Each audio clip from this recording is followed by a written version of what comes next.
صلوات پڑھ لیں محمد والے اللہم صلی علی محمد وعلی محمد وعجل فرجہ۔ اب اس کے بعد وضو کا طریقہ وہ بھی بیان ہو چکا، شرائط وضو بھی بیان ہو گئے، واجبات وضو وہ بھی ہو گئے۔ اب ہے کہ مکروہات وضو، یعنی وہ کام جو وضو میں کرنا مکروہ ہے، وضو کے ثواب میں کمی واقع ہوتی ہے، جن کی وجہ سے کل 9 ہیں۔ ان میں سے پہلا یہ ہے کہ افعال وضو میں دوسرے شخص سے مدد لینا۔ افعال وضو میں دوسرے، مثلاً ہے تو نل کا گیٹ تو میں وضو کر رہا ہوں، یا آپ پانی گرائیں اور میں جو ہے ہاتھ مارتا جاتا ہوں اپنا، تو یہ مکروہ ہے، اس سے ثواب میں کمی واقع ہو جائے گی۔ نمبر 2، اس پانی سے وضو کرنا جو سورج سے گرم ہوا ہو۔ اب موسم گرمی کا آ رہا ہے، ہماری ٹینکیاں جو ہیں مثلا باہر ہیں، یا پائپ کے اندر بھی پانی پہلے گرم آتا ہے، تو انتظار کر لینا چاہیے۔ یہ تو ویسے بھی اس کو جو سورج کی گرمی سے گرم پانی ہوتا ہے، اس سے حتیٰ کہ آٹا گوندنا، کھانے پینے میں استعمال کرنا وہ بھی مکروہ ہے، وہ بھی مکروہ ہے، غسل کرنا بھی مکروہ ہے، وضو بھی اس سے مکروہ ہے، اس کے اثرات سے طہارت کرنا وہ بھی مکروہ ہے۔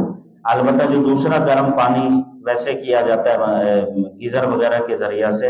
اس میں کوئی حرج نہیں ہے، اس میں حرج نہیں ہے، البتہ بلکہ جو ہے نیم گرم پانی سے وضو کرنا حافظہ میں تیزی کا سبب بنتا ہے۔ نیم گرم پانی سے وضو اگر کیا جائے تو حافظہ تیز ہوتا ہے، یعنی ٹھنڈے پانی کے بجائے۔ اب یہ ہے کہ البتہ وہ گرم پانی جو سورج کی گرمی سے ہو، اس سے طہارت کریں گے تو بواسیر کا مرض ہوگا۔ اسی طرح باقی جو ہے اس کی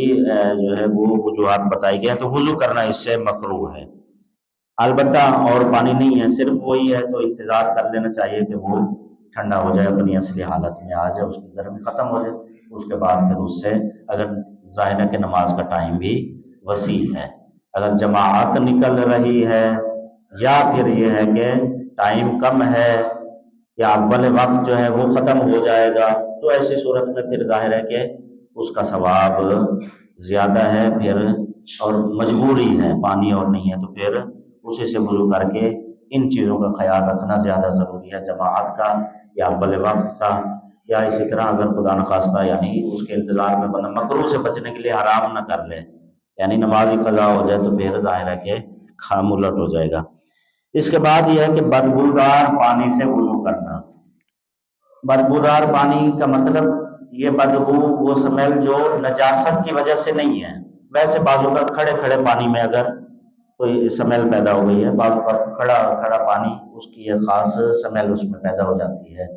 یا کسی اور حوالے سے اس میں سمیل پیدا ہوئی ہے، لیکن نجاست کی بدبو نہیں ہے،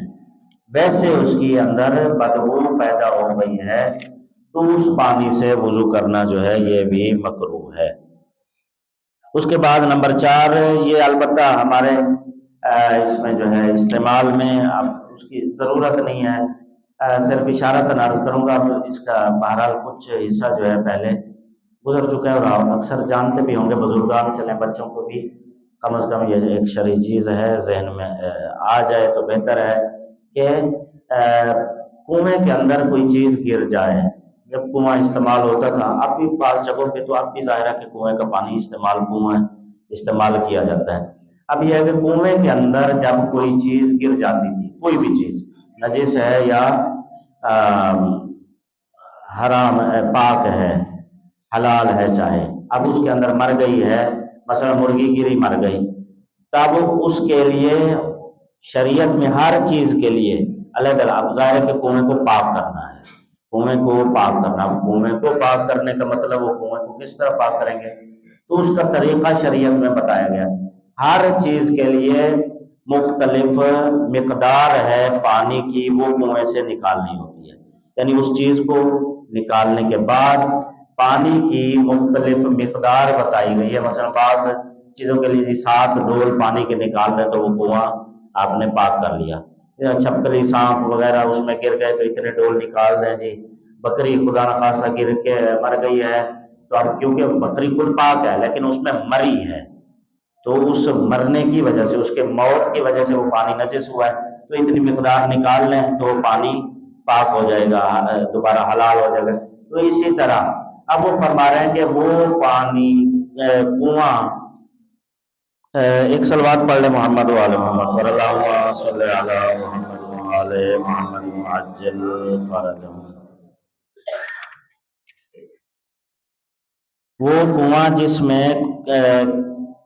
کوئی چیز گر گئی ہے، البتہ وہ چیز جس کے بارے میں کنویں کا پانی نجس کا حکم نہیں لگایا گیا ہے، یعنی وہ چیز گری ہے۔ اب یہ بھی پانی کے جہاں پر احکام بیان کیے تھے اس میں یہ عرض کیا تھا کہ 5 قسمیں پانی کی، اس میں کنویں کا پانی بھی گزارش کیا تھا، یعنی آب مطلق جو ہے اس کی 5 قسمیں، اس میں سے ایک کنویں کا پانی۔ اب ان پانیوں کی تفصیل میں قلیل پانی کے علاوہ جو 4 قسمیں تھیں اس میں گزارش کیا تھا کہ اگر پانی کے اندر چاہے کل پانی ہے، کنویں کا پانی ہے، بارش کا پانی ہے، جاری پانی ہے، اس میں جب نجاست گری ہے، اگر اس نجاست کے گرنے کی وجہ سے اس کا رنگ، بو، ذائقہ تبدیل ہو تو پانی نجس ہے، اگر تبدیل نہیں ہوا تو نجس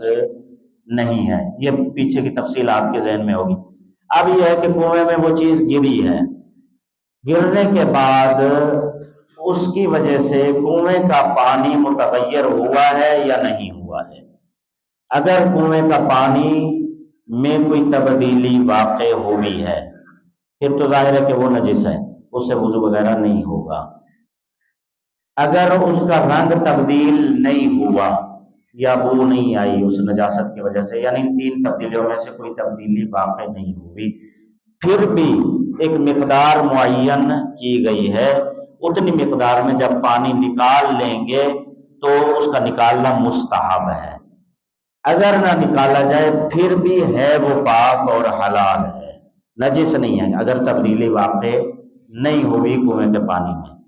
لیکن مستحب ہے کہ وہ مقدار معین نکال لی جائے۔ تو اب اس مقدار معین کے نکالنے کے بغیر اور تبدیلی بھی واقع نہیں ہوئی، اس کنویں کے پانی سے وضو کرنا یہ بھی مکروہ ہے۔ میرے خیال میں بات واضح ہو گئی ہے۔ صلوات بر محمد و آل محمد اللہم صلی علی محمد و آل محمد وعجل فرجہم۔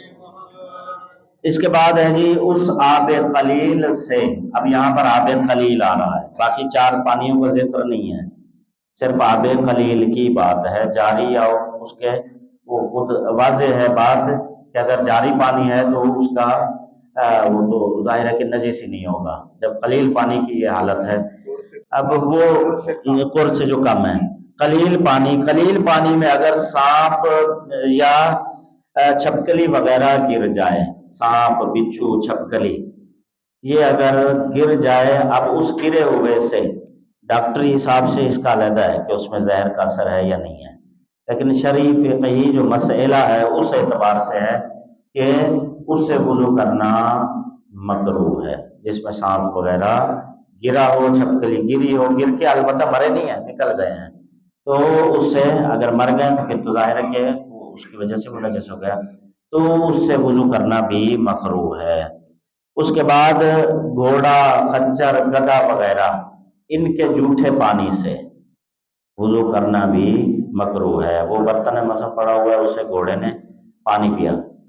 اب اس سے جو ہے وضو کرنا، یعنی ان کے جھوٹے پانی سے وضو کرنا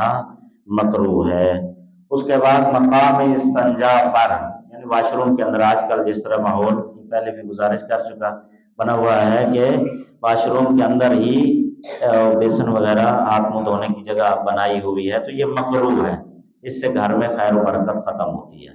اگر اسی واش روم کے اندر وضو کیا جائے تو اس سے گھر میں رزق میں کمی آتی ہے، پریشانیاں آتی ہیں، خیر و برکت ختم ہوتی ہے،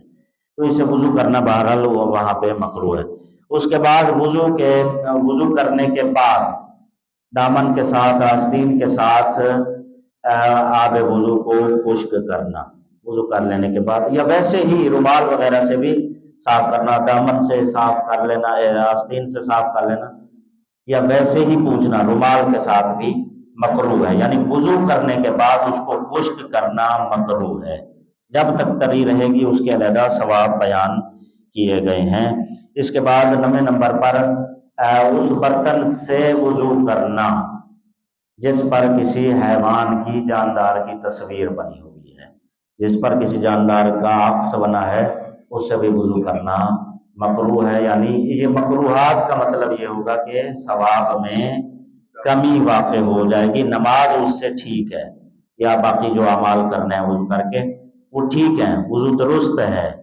نماز ٹھیک ہے، اس میں کوئی فرق نہیں ہے، لیکن مکروہ مطلب ثواب کم ہو جائے گا۔ پہلے مثلا اس عمل سے 100 نیکیاں ملنی تھی، اب 100 کی بجائے اللہ کے علم صرف ایز مثال ہے 50 ملیں گی، 40 ملیں گی، 60 ملیں گی، مطلب وہ اللہ کے علم ہے، یعنی ثواب میں کمی واقع ہو جائے گی۔ خداوند رحمان الرحیم ہمیں دین سیکھ کر اس پر عمل کرنے کی توفیق عطا فرمائے۔